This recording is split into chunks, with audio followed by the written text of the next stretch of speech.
지난번 우리 이제 동기들 카톡에서 제가 이제 어떤 글을 올려놓은 거 하니까 단테 신곡의 첫 구절, 인생의 중반에 나는 어두운 숲에서 길을 잃었다는 이 이야기를 이제 올렸습니다.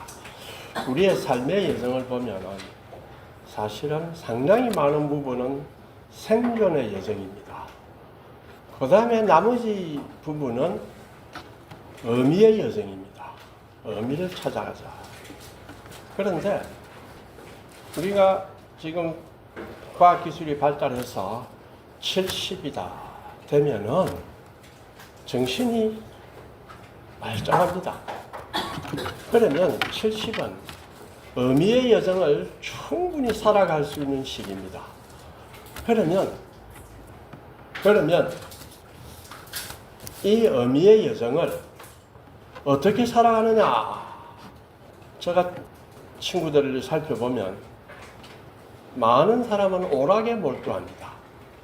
골프, 그 다음에 술, 그 다음에 여자, 그 다음에 여행, 카드 게임, 당구 이런 데 많이 몰두합니다.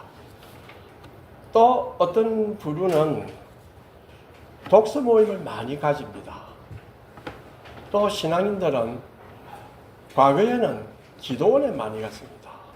기도라고 하는 것은 내가 무엇인가 없어서 하나님께 달라 하는 것만 기도가 아니라 도대체 내가 누군가, 내가 어떤 의미를 가지고 살아가는가, 이런 것에 대한 자기 성찰이 있습니다. 과거를 돌아보고 다시 미래를 보고 내가 형제 자매들과 주위 사람에게 내가 어떻게 하면 살아야 될까, 또 내 자신이 더 누군가를 점점 알아갑니다. 이런 형태의 이제 삶을 위해서 기도원을 많이 찾았습니다.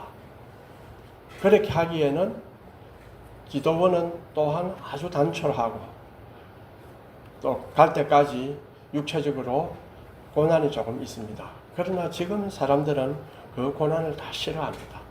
차로 바로 가까이 돼야 되고, 또 그렇게 되지 않는 곳은 기도원이 잘 되지 않습니다. 사람이 살아간다는 것은 가장 저는 큰 핵심적인 것은 새로움에 대한 경험입니다. 날로 새로워지라고 하는 것이 바울 사도가 한 말이죠. 경외감, 하나님을 두려워한다 할 때 두려움은 공포가 아니라 경외입니다. 경이로움 속에는 신비가 들어있기 때문에 내가 그 신비를 포착하지를 못합니다. 그러니까 뭐가 있습니까? 야, 나를 넘어서는 어떤 초월된 것이 있구나 할 때 오는 뭡니까? 자기 겸손과 두려움이 오죠. 그래서 믿음은 이 두려움과 떨림 속에서 나타납니다. 아인슈타인은 이 세상에 가장 이해할 수 없는 것이 있다. 다시 말하면 the most incomprehensible thing about the universe. 우주에 관해서 가장 이해할 수 없는 것이 있다. 그것은 it is comprehensible. 그것은 이해할 수 있다는 것이다. 요약하면 가장 알 수 없는 것은, 신비한 것은 뭐냐? 내가 우주를 알 수 있다는 것이다. 어떻게 우주를 알 수 있느냐? 두 가지입니다. 우주가 알 수 있도록 만들어져 있다는 것이 하나 있고, 또 하나는 사람이 알 수 있도록 또 만들어져 있다. 두 가지가 담겨 있습니다. 그래서 성경은 우주는, 사람은 하나님의 형상으로 만들었다. 그리고 세계는 하나님의 지혜에 의해서 만들었다. 그렇기 때문에 하나님의 형상을 가진 우리는 하나님의 지혜에서 만들어진 세계를 이해할 수가 있습니다. 이것이 아인슈타인의 질문에 대한 성경적 답입니다. 오늘 우리가 읽은 것은 로마서 11장인데 어떻게 보면 단순한 것 같고 이방인 또 이방인가 뭐 유대인인가 뭐 이렇게 들리는 것 같지만은 이 11장에서 바울이 선포하는 것은 매우 신비로운 복음입니다. 유대인과 이방인이라고 하는 것. 이 사람들의 구원의 문제, 또 교회의 실패와 회복, 하나님의 거룩하심과 인간의 가능성 모두가 이 장 안에 녹아 있습니다. 그리고 우리는 이 말씀을 통해서 하나님 안에 있는 사람, 또 뭡니까? 밖에 있는 사람, 교회 안에 있는 사람, 밖에 있는 사람, 이 사람에 대한 이야기를 듣습니다. 그런데 바울 선생은 뭐라고 하느냐? 모두 한 뿌리에서 흘러나오는 거룩함에 의해서 살아가고 있다. 이런 이야기를 합니다. 뿌리가 거룩하니 가지들도 거룩하다. 우리 유전적으로 보면 안 그렇죠. 아버지는 좋은 유전 인자를 가지고 참 천재적인데 자식은 안 그렇습니다. 그럼 이 뜻은 무엇이냐 하면 뿌리가 가지를 지탱한다 이 뜻입니다. 그러니까 뿌리가 거룩하니 가지가 거룩할 수밖에 없습니다. 우리의 삶에서 유전자에서는 뿌리가 아무리 좋아도 뿌리가 가지를 지탱 못하지요. 그러나 성경에서 여기서 말하는 것은 뿌리가 가지를 보존한다. 이것은 우리가 살고 있다는 것은 내가 살아가고 내가 노력하고 하는 것 같지만은 사실상 내 자신의 가능성에 의해서는 전혀 살아갈 수 없는 존재가 바로 인간입니다. 우리는 신앙 안에서 마치 너희는 밖에 있고 난 안에 있는 사람인 것처럼 행동하기 쉽습니다. 즉 교회 안에 있다는 이유로 또 오랫동안 믿었다는 이유로 우리는 마치 우리에게 임한 하나님의 은혜가 당연한 것처럼 여길 수 있습니다.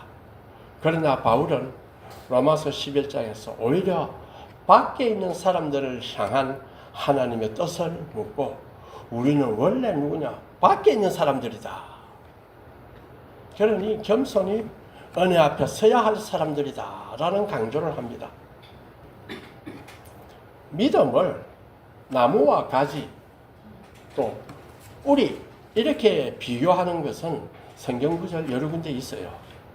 그 방식을 보면 요한복음 15장 1절에서 6절에 보면 뭐라고 나옵니까? 나는 참 포도나무요 내 아버지는 농부라. 너희는 가지니 내 안에 거하면 사람이 열매를 많이 맺는다. 나를 떠나서는 아무것도 할 수 없다. 이것은 믿음이란 예수와의 연합입니다. 인격적 연합을 말합니다. 그 안에서 유지가 된다. 그리고 열매를 맺음으로써 나타난다. 그 다음에 에레미야 이제 17장 7절에서 8절을 보면 여호와를 의지하며 여호와를 의뢰하는 사람은 복을 받는다. 그러면서 뭐라 하냐? 그 뿌리가 강가에 뻗치고 여기서는 믿는 사람은 마치 물가에 심어진 나무 같아서 두려움 없이 열매를 맺는다. 이 뜻입니다. 또 시편에 보면 복 있는 사람은 어떤 사람이냐? 여호와의 율법을 즐거워하는 자로는 시냇가에 심은 나무 같아서 그가 하는 모든 일이 형통하다. 이렇게 믿는 자는 시냇가의 나무처럼 생명력을 얻습니다. 그리고 계속해서 열매를 맺습니다. 또 골로새서에서는 또 나옵니다. 너희가 그리스도 예수를 주로 받았으니 그 안에 뿌리를 박으며 세움을 받아 믿음을 굳게 하라. 믿음은 무엇이냐? 그리스도 안에 뿌리를 내리는 것으로 표현합니다. 대개 믿음 없는 자의 불평은 뿌리를 내리지 않고 믿음에 대한 이 복잡한 이미지가 무슨 소용이 있냐? 하나님은 전지전능한데 하나님은 슈퍼맨으로 하나님을 슈퍼맨으로 봅니다. 왜? 전지전능하다고 말 한마디로 가지고 슈퍼맨이라고 봅니다. 그러면 죄를 없애버리고 나도 바로 믿도록 하지 뭐를 복잡하게 세계를 만드느냐. 이러한 하나님 개념은 보편적 개념이 아니고 그 하나님 개념은 일부분은 그리스에서 왔고 또 일부분은 자기가 만든 것이에요. 그리스는 하나님이 전지전능하다. 모든 걸 다 아는 하나님입니다. 사랑도 없고 감정이 없습니다. 모든 걸 할 수 있어요. 성경의 하나님은 전지전능한데 사랑이 있고 감정이 있습니다. 그래서 우리와 연합한다. 신하고 인간은 연합할 수가 없는데 예수 그리스도로 몸을 입고 왔기 때문에 이제 너희와 연합할 수 있다는 것을 그리스도를 통해서 보여주었습니다. 은혜를 깨닫는 것은 순종에서 나타납니다. 저희 친척 중 한 사람이 술을 아주 술 때문에 망쳐요. 머리도 좋고 다 한데 술 때문에 망쳐요. 그런데 하도 할머니가 기도하고 할머니가 기도하고 해서 환상인지 이제 꿈인지 어떤지 뭐가 나타나느냐. 뱀이 입에서 확 나가면서 에이 이제 더 못 있겠네 하고 나갔어요. 근데 그 이야기를 저도 들었는데 그러고 난 뒤에 술이 싫은 거라. 그런데 그래도 이제 호기심이 발동도 하고 습관이 있잖아요. 홀짝홀짝 마십니다. 마시면 위가 쫙 칼로 자르는 것이 아파요. 안 되겠다. 또 있다가 이게 우연이지 이게 무슨 그 환상이었을까? 하나님 주신 계시였을까? 우연이다. 하고 또 홀짝홀짝 마십니다. 조금 아프죠. 근데 아픈 게 조금 덜해지죠. 그러니까 이제 다시 옛날로 돌아갔어요. 그래서 교통사고도 당하고 엄청난 고난을 당했습니다. 그래서 뭐라 했느냐. 믿음은 믿어 진짜가 아니고 순종입니다. 믿어라. 그 순종을 가져야 믿음은 지속적으로 성장을 합니다. 그것이 성경 뿌리를 내려서 열매를 맺는다. 11장 6절에서 제사는 천 익은 곡식 가루가 거룩하면 떡덩이도 그러하고 뿌리가 거룩하면 가지도 그러하다. 참 이 비유가 재밌습니다. 바울이 로마서는 로마 교회에 편지를 보냅니다. 로마 배경에는 보면 로마 교회는 어떻게 되어 있습니까? 유대인과 헬라인이 섞여져 있습니다. 아마 헬라인이 더 많을 수도 있어요. 그 두 종류는 기원이 다릅니다. 그래서 서로 배타적이 될 수 있어요. 그런데 바울 사도는 복음 안에서 하나가 되어야 된다. 그걸 어떻게 표현하냐? 한 뿌리에서 나왔다. 너희들이 거룩한 것은 너희가 잘났고 믿음이 좋고 이래서 한 것이 아니라 뿌리가 거룩하고 떡덩이가 거룩해서 그렇다. 가루가 거룩해서 그렇다. 이렇게 이제 바울을 이야기를 합니다. 물론 여기에서 사도 바울이 이제 이 뿌리와 떡덩이라는 것은 무엇을 말하는가? 그렇죠? 조상인가? 조상인가? 아브라함 말하는 것인가? 아니면은 무엇을 어떤 하나님의 큰 계시 속에서 자라왔던가? 아니면 모세야가 모세 율법 이런 것인가? 이렇게 여러 가지 우리가 상상할 수도 있습니다. 그러나 중요한 것은 거룩한 시작, 거룩한 뿌리, 거룩한 가루를 통해서 떡덩이가 생기는 것은 거룩한 시작이고 거룩한 뿌리라고 하는 것은 마지막 가능성입니다. 소위 종말론적 가능성을 의미합니다. 그것의 주제는 뭐냐면 바로 교회의 심판과 약속입니다. 그런데 바울이 한 뿌리다 라고 이야기할 때에 하나 명확히 밝혀준 것이 있습니다. 하나님이 아브라함을 부르시고 내 자손을 복의 근원이 되게 하겠다. 내가 복의 근원이고 내 자손을 많게 하겠다. 분명히 하나님 말씀하셨어요. 하나님이 그것을 잃어버린 것이 아니라 그들이 믿음에 서지 않아서 포기를 했습니다. 자, 그러면 성경에 보면은 이 전도자들이 어떻게 했습니까? 꿩 대신 닭이다. 자, 안 되니까 이 사람이나 하자. 이렇게 한 것이 아닙니다. 예루살렘 교회가 파괴되면서 예루살렘에서 전도하는데 파괴되면서 야고보가 죽고 하니까 사람들이 떠나죠. 베드로는 이방인에게 할 때 그냥 간 것이 아닙니다. 밤에 욥바에서 큰 체험을 합니다. 그리고 로마의 백부장이 찾아옵니다. 바울은 예루살렘에서 회심하고 전도하다가 돌멩이 맞고 도망을 갑니다. 그렇게 하여 전도의 열정을 이방인에게 다 쏟아냅니다. 그렇기 때문에 이스라엘은 너희들이 하나님을 떠났기 때문에 그 가지가 꺾였다. 그 꺾인 가지에 누가 붙었느냐? 이방인이 붙은 것이다. 이렇게 이제 설명을 합니다. 교회는 하나님의 심판과 약속 속에서 서기 때문에 교회는 실패할 때도 많습니다. 또 실패할 수밖에 없습니다. 심판받을 수밖에 없습니다. 교회는. 우리가 하나님 나라의 완성이 올 때까지는 교회는 끊임없이 실패합니다.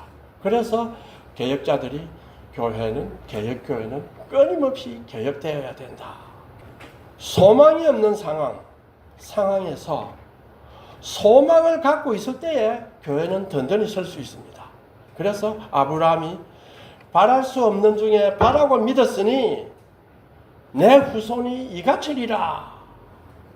그 말씀대로 아브라함은 많은 민족의 조상이 되었습니다.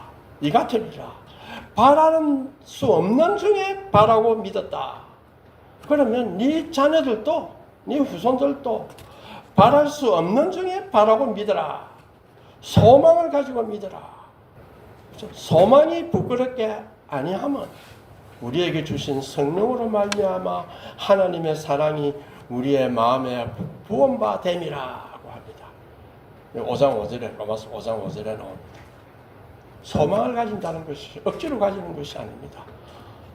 성령이 우리에게 오셔서 하나님의 사랑이 우리 마음에 부어지기 때문에 가능합니다. 첫 곡식 가루와 떡덩이, 그 다음에 뿌리와 가지가 나오니까 교회와 그 그늘미 종말 사이에 어떤 유기적 관계가, 내적인 관계가 있는가라고 생각해서는 안 됩니다. 첫 곡식 가루나 뿌리라는 말을 쓸 때 최초의 선조라든지 또 이스라엘의 선택받은 자, 또 어떤 역사적 정통, 땅 위나 땅 아래의 전통, 이런 것은 아닙니다. 왜냐하면 이것은 근원과 종말의 거룩함, 그리고 그 중간에 거룩함에 참여하는 것에 대한 이야기입니다. 우리는 에서의 교회라는 걸 다 알고 있어요. 우리 교회는 다 에서의 교회입니다. 알고 있어. 교회는 다 에서의 교회란 뜻은 아브라함의 자손입니다. 그렇죠? 우리 하나님의 백성이다 하는 외형적 교회를 말합니다. 그 안에 누가 있느냐? 우리가 알지 못하는 야곱의 교회가 있습니다. 하나님이 택한 백성들이 있습니다. 그래서 칼빈은 그걸 불가경적 교회다, 보이지 않는 교회다. 처음 익은 곡식 가루의 거룩함은 구약 교회의 거룩함과 신약 교회 안에 주신 최초의 약속을 상징합니다. 그리고 그것은 항상 우리가 잊지 말아야 할 것은 종말론적인 가능성, 곧 하나님의 거룩하심 그 자체를 말합니다. 이 거룩한 뿌리, 곧 하나님의 거룩함과 약속에서 시작된 교회는 그분의 약속에 참여할 때에 살아있습니다. 우리 교회도 하나님의 약속에 참여할 때에 살아있습니다. 약속을 붙들고 믿을 때 교회는 생명을 얻게 됩니다. 그리고 이 새 생명을 우리가 누리며 살 수 있습니다. 성령이 함께 하셔서 우리로 새 생명을 누리며 살게 하십니다. 그러나 우리가 그 약속을 저버릴 때, 참여하지 아니할 때 교회는 실패하고 꺾인 가지가 됩니다. 새 생명은 임하지 않고 멸망의 길로 가게 됩니다. 11장 17절에서 20절을 좀 봅시다.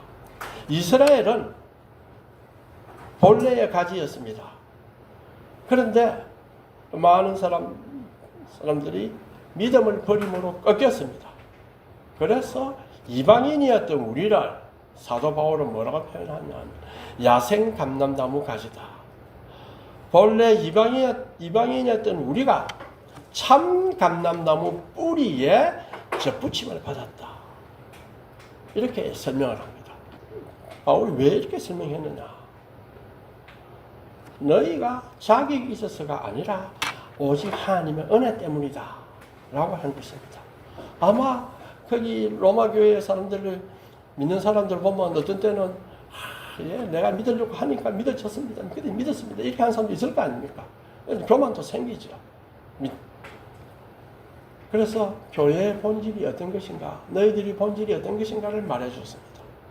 가지들이 꺾인 것은 나로 접붙임을 받게 하려 함이라는 구절을 보면서 당신 유대인들이 나간 것은 너를 하나님 구원하기 위해서 내보냈다. 이렇게 오해할 수 있습니다. 그래서 그런 주장을 하지 마라.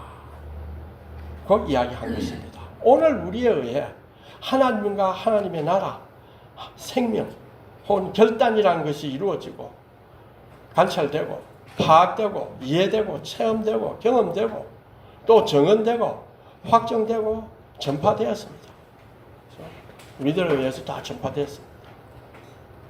옛길은 다 사라지고 옛판은 부서졌고 우상들도 다 사라졌다. 이제 올 것은 뭐냐? 우리 믿는 자의 날이다.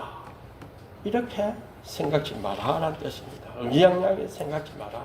너희가 그렇게 된 것은 하나님의 은혜로 왔다. 우리가 할 수 있는 말은 여기서 20절에 나옵니다. 옳도다. 그들은 믿지 아니함으로 꺾이고 너는 믿음으로 섰느니라. 높은 마음을 품지 말고 도리어 두려워하라. 하나님은 자유로운 분입니다. 자꾸 하나님을 추측을 해서 내가 이러면 하나님 해주시지 저러면 안 해주시지 이렇게 추측을 하기보다는 하나님의 바람은 때때로 이쪽에서 문을 열었다가 저쪽에서 문을 닫습니다. 하나님은 자유는 이쪽에서 우리 인간을 자유롭게 하고 저쪽에서 인간을 억압합니다. 이쪽에서는 장식용 그릇을 만들지만은 저쪽에서는 쓰레기통을 만듭니다. 이쪽에서는 빛을 많이 비추시고 저쪽에서는 그늘을 드리우십니다. 그때 우리는 질투하거나 슬퍼하거나 실망하거나 할 필요가 없습니다. 우리가 염려해야 될 것은 그들은 믿지 않음으로 꺾이고 너는 믿음으로 섰느니라.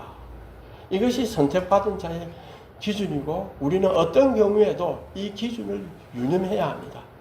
하나님 나라에서 내 지위가 어떨 것인가? 가끔 교회에서 상을 많이 줍니다. 하죠. 우리는 열심히 노력하세요. 하나님 나라에 가면 상을 많이 받습니다. 이렇게 말합니다. 그게 완전히 틀린 것은 아닙니다만은 그렇게 따지는 것은 위험할 수도 있습니다. 차라리 우리의 간에서 아는 것을 하나님께 철저히 맡기는 편이 낫습니다. 높은 마음을 품지 말고 도리어 두려워하라. 하나님을 향한 사랑은 어떻게 나오느냐? 내 자식에 대한 사랑은 자식에 대한 사랑은 두려움에서 나오지 않습니다. 그렇죠? 대개 어떻게 나옵니까? 불쌍하다. 저걸 밖에 내놓으면 어떻게 해야겠노? 잘 키워서 내보내야 안 되겠냐? 그런 데서 나오죠. 그러나 하나님에 대한 사랑은 정해감에서 나옵니다. 요즘 말 명심해야 됩니다. 그래서 여호와를 경외하는 것은 지식의 근본이거늘 경외한다. 두려워한다. 미련한 자는 지혜와 훈계를 멸시하느니라. 믿음은 인간이 자랑할 수 있는 것이 아니고 사람이 하나님이나 인간을 잘 측정하여 그 경중을 따질 수 있는 것도 아닙니다. 믿음을 근거로 허황된 짓을 할 수 있는 것은 전혀 아닙니다. 그러므로 빌립보서 2장 12절에 나의 사랑하는 자들아 너희가 나 있을 때뿐 아니라 더욱 지금 나 없을 때에 또 항상 복종하며 두렵고 떨림으로 너희 구원을 이루라. 두려움과 떨림 속에서 하나님은 하나님이라는 사실을 아는 지식에서부터 우리의 믿음이 나옵니다. 하나님은 인자하시는 하나님이면서도 또한 준엄하시는 하나님입니다. 교회의 소망은 그 무엇으로도 흔들 수 없고 그 무엇으로도 침해될 수 없습니다. 그러므로 우리가 반드시 기억해야 될 것은 사실 저 밖에 서 있는 사람들이 자주 떠드는 승리의 언어가 있습니다. 때때로 그 밖에 있는 사람들이 떠들어서 실제로 새로운 교회가 시작이 됩니다. 그래서 기존의 교회가 빠졌던 공경과 죄책이 머지않아 새로운 교회도 찾아올 것이다 라는 사실을 또 알 수도 있고, 그들 또한 기존의 교회와 새롭게 된 교회도 기존의 교회와 마찬가지로 잘려나가는 신세가 될 수도 있습니다. 지금 우리 한국 교회가 여러 가지로 어려움에 좀 처해져 있습니다. 하나님이 원가지들도 아끼지 아니하였은즉 너희들 아끼지 아니하시리라. 하나님의 인자하심과 준엄하심이 우리에게 나타납니다. 우리 남은 자들에게도 준엄하심이 있습니다. 너희가 만일 하나님의 인자하심에 머물러 있으면 그 인자가 너희에게도 있으리라. 그렇지 않으면 어떻게 되겠습니까? 너도 잘려 나가리라. 뿌리가 너를 보존하는 것이지 내가 뿌리를 보존하는 것이 아니다 라는 이 말씀은 우리에게 큰 위로가 됩니다. 비록 우리가 여러 가지 어려움에 처해져 있고 공경에 처해져 있다 하더라도 한국 교회를 지키는 것은 그 뿌리입니다. 뿌리이기 때문에 우리는 소망을 가지고 굳건히 있어야 됩니다. 사실 지금 또 많은 비판 중에 하나는 교회가 너무 세속적이 아니다, 이런 걸로 비판 많이 합니다. 또 많은 나는 평신도가 목사들 엉터리다, 이렇게 해서 또 비판도 많이 합니다. 우리가 더 정직하고 더 순수하다, 교회는 그렇지 못하다, 이렇게 해서 비판합니다. 또 우리가 더 도덕적이다, 이렇게 해서 또 교회를 비판합니다. 우리 교회가 그런 잘못이 있으면 비판을 받아야 합니다. 그러나 인간의 자유에 의한 의는 결코 구원에 이를 수 없습니다. 내가 도덕적인 아무리 떠들어도 구원에 이르지를 못합니다. 인간은 죄에서 벗어날 수가 없습니다. 그래서 사도 바울이 말했습니다. 높은 마음을 품지 말고 도리어 두려워하라. 야생가지도 꺾일 수가 있습니다. 꺾인 순종의 가지도 다시 접붙임을 받을 수 있습니다. 그 모든 것은 하나님의 자유와 주권 안에 있습니다. 그래서 우리는 하나님께 의지하고 맡겨야 합니다. 자, 교회는 어떻게 소망을 가지느냐 할 때 항상 하나님의 은혜 안에서만 소망을 가질 수 있습니다. 내가 마음대로 소망을 가지는 것이 아닙니다. 인간이 교회를 지탱하는 것이 아니고 교회를 일으키시고 붙드시는 분은 오직 하나님이십니다. 그렇기 때문에 우리는 하나님의 은혜 안에 있다는 믿음을 가지면 우리에게는 소망이 찾아옵니다. 교회가 실패하고 공경에 빠질 때에 바깥에 있는 사람들이 많이 외칩니다. 야, 이제 새 시대의 시작이다. 진짜 교회는 우리다. 이런 종소리가 많이 일어납니다. 그러나 바울은 경고하죠. 너도 지키는 바 되리라. 하나님의 거룩은 아무도 자랑할 수 없습니다. 어떤 위치나 어떠한 정체성도 그 자체는 결코 구원의 자격이 되지 않습니다. 이스라엘이든 이방인이든 교회 안에 있는 자이든 바깥에 있는 자이든 모든 인간은 하나님의 거룩하심에 참여해야만 생명을 얻습니다. 하나님께서 버리셨던 자들을 다시 부를 수가 있습니다. 하나님의 선택은 종종 우리가 이해할 수 없는 방식으로 일어납니다. 때때로 하나님은 자신을 찾지 않는 자에게도 자신을 나타냅니다. 자신을 찾는 자에게는 침묵하실 수도 있습니다. 제 친척 되시는 분은 할머니가 예수를 잘 믿으니까 못 살고 망해서 어려우니까 멸시하려고 합니다. 하나님을 안 찾습니다. 믿어도 소용없네. 그러나 하나님이 임했어요. 하나님이 임했지만은 그걸 어떻게 우연이라고 생각했어요. 처음은 와 해서 술을 끊었습니다. 그러다가 설마 헐짝헐짝 다시 옛날로 돌아가게 됐죠. 그래서 좀 비참하게 좀 살았습니다. 그러나 하나님은 마지막에는 이제 구해 주셨습니다. 하나님 앞에서는 하나님이 이제 자신을 찾는 자에게도 침묵할 수도 있기 때문에 우리는 어떻게 해야 되느냐? 심령이 가난한 자가 되어야 합니다. 그 어떤 경력도, 전통도, 자율성도, 자성성도, 내가 가지고 있는 능력도 우리의 구원이 아닙니다. 오직 은혜, 오직 믿음, 오직 하나님 앞에서 순전한 떨림과 두려움이 가질 때 그것이 우리를 살게 합니다. 자, 이제 결론을 내리겠습니다. 오늘 본문의 핵심이 뭘까? 교회 안에 있는 우리는 자랑할 것이 없습니다. 우리가 안에 있게 된 것은 은혜 때문이고, 그리고 하나님은 여전히 밖에 있는 사람에게도 말씀하십니다. 밖에 있는 사람 누구겠어요? 믿음을 알지 못하는 가족, 친구, 이웃, 사회 주변부에 있는 사람들입니다. 하나님은 지금도 그들을 안으로 초청하고 있습니다. 지금 우리 교회는 공경에 처해져 있습니다. 오늘 교회가 실패했다고 조롱을 받습니다. 그런데 모두 남의 탓으로 돌립니다. 사실은 조롱하는 사람이나 조롱받는 사람이나 모두 우리의 잘못입니다. 교회를 향한 하나님의 심판이 있는데 그것이 바로 교회의 소망입니다. 우리가 심판을 받고 할 때 우리는 다시 소망을 가져야 합니다. 왜냐하면 교회는 결코 자신의 가능성으로 존재할 수 없기 때문입니다.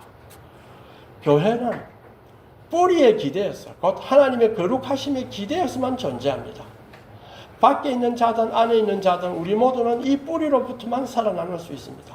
그렇기 때문에 우리는 자랑할 것이 없고 감사가 우리의 양식이 되어야 됩니다. 우리에게 주신 은혜는 하나님 나라를 위해 살아가는 모두를 위해 사용되리라고 주신 것입니다. 겸손으로, 두려움으로, 그리고 복음의 기쁨으로 우리가 나아갑시다. 그리고 꺾인 가지가 다시 접붙임을 받기를 기도합시다. 자, 나는 이제 하나님의 은혜 안에 있으면서 교만하지 않았는가? 내 주변 밖에 있는 사람은 누군가? 내가 겸손히 두려움으로 은혜의 자리에 머물러 있는가? 나는 꺾인 가지인가? 나는 뿌리에 붙어 있는가?